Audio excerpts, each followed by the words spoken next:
Ayun!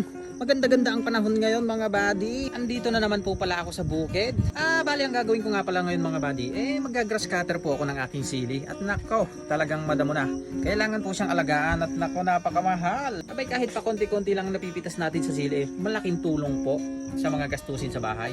Kaya naman ito na nga mga buddy yung grass cutter na gagamitin ko. At nakahanda na po siya. Ayan, nalagyan na po natin ng gasolina. Papaandarin na lang. At syempre, umpisahan ko na yan para matapos ko na rin mga buddy, no?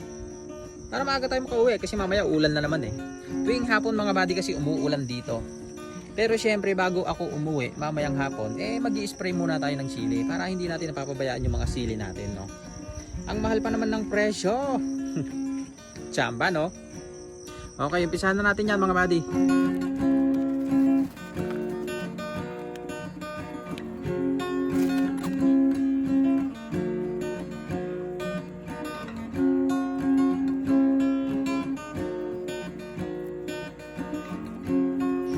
Bagtek.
Madilim ang kapaligiran, mukhang malakas tumulan na to mga buddy.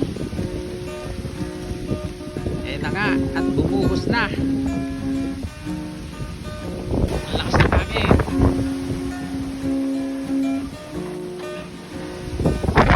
Grabe, parang may bagyo.